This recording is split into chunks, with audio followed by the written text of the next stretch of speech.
Bem-vindo à cultura do discipulado. 3 passos para ser um verdadeiro discípulo. Na semana passada, aprendemos sobre o porquê fazer discípulos. Aprendemos que, assim como a palavra de Deus nos diz, que o Senhor ele nos transportou do império das trevas para o reino do seu Filho amado. E da mesma forma que nós fomos resgatados, redimidos, muitas outras pessoas precisam também serem resgatadas. E que o Espírito Santo venha nos motivar a cada dia a estarmos cumprindo o ID do Senhor Jesus Cristo. Portanto, ide fazer discípulos de todas as nações, batizando-as em nome do Pai, do Filho e do Espírito Santo. Mas, afinal de contas, o que é um discípulo? Então, é isso que nós vamos estar respondendo na aula de hoje. Vamos nos aprofundar nesta segunda convicção. Que Deus lhe abençoe, tenha uma boa aula. Discípulos, discipular, discipulado, fazer discípulos. Essas palavras são tão consolidadas nas conversas sobre o ministério e a vida da igreja que raramente paramos para considerar o que realmente queremos dizer com elas. Veja, por exemplo, essas citações recentes nas quais discipulado e fazer discípulos parecem significar uma série de coisas diferentes. Enquanto ouvia o Dr. Hendricks falar, senti que o discipulado poderia ser algo que eu poderia fazer, ao contrário de tipos mais públicos de ministério, porque não é preciso pregar ou fazer nada público. O que aconteceria com a Igreja de Jesus Cristo se a maioria daqueles que afirmam seguir a Cristo tivessem sido conduzidos até a maturidade por meio de relacionamentos íntimos e responsáveis, centrados no essencial da palavra de Deus? O resultado seriam discípulos com iniciativa e que se reproduzem. Discipulado tem tudo a ver com viver a vida juntos, em vez de apenas uma reunião estruturada por semana. Muitas igrejas têm usado vários tipos de pequenos grupos como parte de sua estratégia de discipulado. Grupos nos lares, grupos de vida, grupos de comunhão, grupos comunitários, etc. Marcos chama a igreja a abandonar seus sonhos imperialistas, por um lado, e seu não envolvimento passivo, por outro, e tornar-se para o mundo o que Jesus foi para o mundo.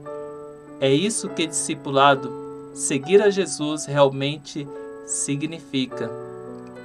Precisamos de mais do mecanismo que Jesus usou para mudar o mundo, o mecanismo que ele nos instrui a usar.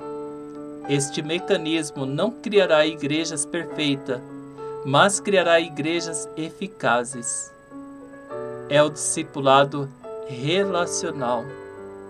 Essas citações representam boa parte da conversa sobre discipulado hoje, incluindo as muitas discussões que tivemos com pastores, desde que a treliça e a videira foi publicado. Ficamos com a impressão de que, embora muitas pessoas usem a linguagem do discipulado e de fazer discípulos com frequência, poucas pessoas estão realmente cientes do que querem dizer com isso. Suas definições, às vezes implícitas, são frequentemente muito restritas ou muito vagas sobre o que está envolvido. De um modo geral, a maioria das pessoas presume que o discipulado é um tipo de coisa pessoal, relacional e íntima, algo que acontece em nossas vidas privadas ou em pequenos grupos. Talvez em contraste com outros aspectos da vida da igreja que são mais públicos ou programáticos.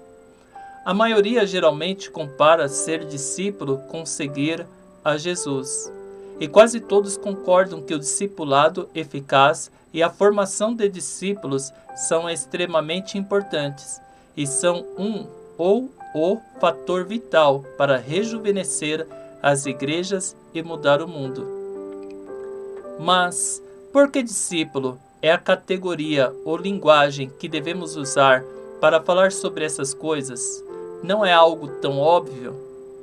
Menos ainda quando vemos como o Novo Testamento usa a palavra, o que veremos abaixo. É claro que o problema das palavras como discípulo e discipulado é que elas mudam e se transformam com o tempo. À medida que usamos de maneiras diferentes e com referência a diferentes coisas no mundo, isso não é um problema, é apenas a realidade da linguagem, como um dom vivo e dinâmico de Deus. Mas, às vezes, pode ser um problema quando tomamos uma palavra da Bíblia como discípulo e a usamos com um sentido diferente de como a Bíblia usa, ou para significar algo diferente do que a Bíblia quer dizer com ela. É um problema não porque a precisão absoluta na linguagem seja uma virtude em si, mas porque isso pode nos levar a perder as riquezas do que a Bíblia está realmente dizendo com aquela palavra.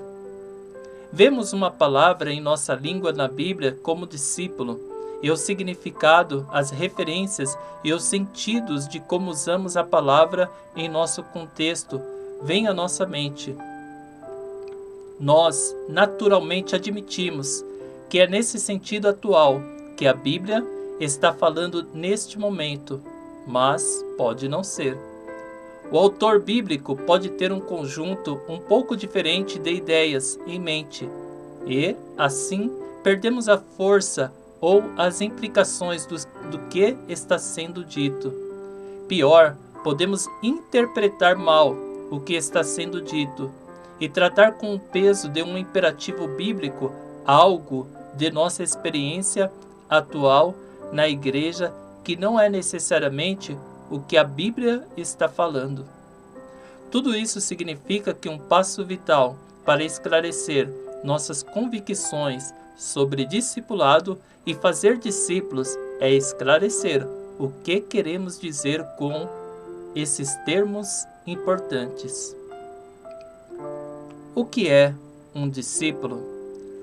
Não há muita controvérsia ou dificuldade sobre o significado da palavra traduzida como discípulo no Novo Testamento. A palavra grega, mathetes, ela se refere basicamente a um aluno ou aprendiz, alguém que é orientado por um professor para aprender com ele. Simplificando, um discípulo é um aprendiz. Portanto, discipulado é aprendizado. Nós vemos isso claramente na maneira como os evangelhos usam a palavra. Um discípulo tem como objetivo aprender os caminhos, práticas e sabedoria do seu professor.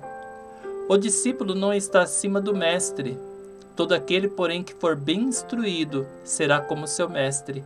Lucas, capítulo 6 e o versículo 40. Disseram-lhe ele, os discípulos de João, e bem assim os dos fariseus, frequentemente jejuam e fazem orações. Os teus, entretanto, comem e bebem. Lucas, capítulo 5 e o versículo 33.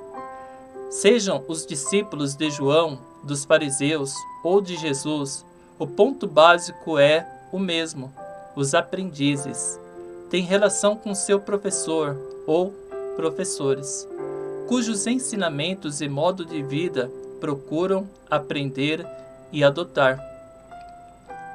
Certamente, eles estão aprendendo conteúdo intelectual, uma maneira de pensar e perceber o mundo, um conjunto de conhecimentos e compreensões.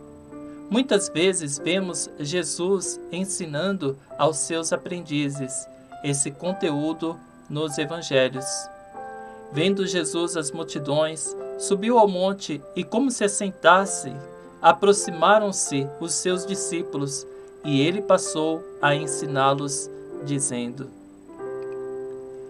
Mateus capítulo 5, do versículo 1 ao 2. Mas no caso dos discípulos de Jesus, o resultado desse aprendizado não era simplesmente o domínio de certo conjunto de conhecimento, o que nós hoje associamos à aprendizagem acadêmica ou à sala de aula. O que os aprendizes estavam aprendendo com Jesus era um modo de vida, baseado na compreensão de certas verdades sobre a realidade, como também fazia os discípulos de João e dos fariseus, inclusive. O objetivo era que eles não apenas soubessem o que o professor sabia, mas também que fossem como seu professor, que andassem em seus caminhos. Eles não estavam aprendendo uma matéria, eles estavam aprendendo uma pessoa. Gostaria de grifar, amados, realçar esta parte, nesta leitura. Isso é importante nós identificarmos. Não se trata apenas de uma matéria, mas de uma pessoa que nós sabemos que, em nosso caso, é o Senhor Jesus Cristo. Se podemos dizer desta maneira, seu conhecimento, sua sabedoria, todo o seu modo de vida. Em parte, esse é o motivo pelo qual os aprendizes frequentemente acompanhavam seus professores. Eles não somente escutavam as palavras do professor, mas viam suas palavras em ação em sua vida e buscavam aprender esse modo de vida estando com ele constantemente. Segui-lo e estar com ele era também um modo rotineiro de transmitir e assimilar o ensino. Vemos isso nos evangelhos, com os aprendizes, frequentemente fazendo perguntas a Jesus, apresentando-lhe dilemas e pedindo que ele esclareça e aprofunde seu ensino público. Talvez essa seja uma razão pela qual o conceito de seguir alguém passou a dominar o pensamento da maioria das pessoas sobre o discipulado. Se perguntada sobre uma simples definição do que é um discípulo, muitas pessoas responderiam: alguém que segue a Jesus. Pelo que vimos até agora, talvez seja mais correto dizer alguém dedicado a aprender Jesus. Vamos realçar também. Contudo, embora discipulado não seja idêntico a seguir, os dois estão intimamente relacionados. Nos evangelhos, por pelo menos duas razões. A primeira está relacionada ao tipo de aprendizado com o qual os aprendizes, ou seja, discípulos, estavam se comprometendo. Você dificilmente poderia aprender com o mestre e adotar o estilo de vida que ele ensinava e personificava, se não estivesse regularmente com ele, assistindo, ouvindo, praticando, perguntando e assim por diante. Jesus queria que os seus aprendizes andassem com ele e aprendessem a ser como ele. Vou grifar aqui também. Vamos colocar de azul. Mas o significado de seguir Jesus é mais profundo do que isso. Nos evangelhos, em razão de quem Jesus era e para onde seus seguidores o estavam seguindo, Jesus repetidamente diz às pessoas que segui-lo é um compromisso exclusivo de vida ou morte. Acompanhá-lo significa deixar tudo para trás, incluindo sua própria vida, como ele coloca tão claramente no Evangelho de Lucas. Assim, pois, todo aquele que dentre vós não renuncia a tudo quanto tem, não pode ser meu discípulo. Aprender Jesus, submeter-se ao seu ensinamento, andar em seus caminhos, significará deixar para trás todas as suas lealdades e compromissos atuais. Significará caminhar com ele a estrada para Jerusalém e enfrentar a cruz que está esperando lá. Como Jesus deixa bem claro, salvar nossa vida antiga não é uma opção, é apenas perdendo nossa vida que a salvaremos. Ou, para usar as palavras de Paulo, apenas sendo crucificados com Cristo, poderemos ressurgir para uma nova vida nele. Seguir Jesus, de acordo com os evangelhos, se parece muito com arrependimento. É abandonar minha existência atual e seguir em uma nova direção para aprender uma nova vida de um novo mestre e para fazer parte do novo reino que ele trará. Amém, amados? Nós vamos continuar no próximo vídeo. Até lá, que Deus vos abençoe.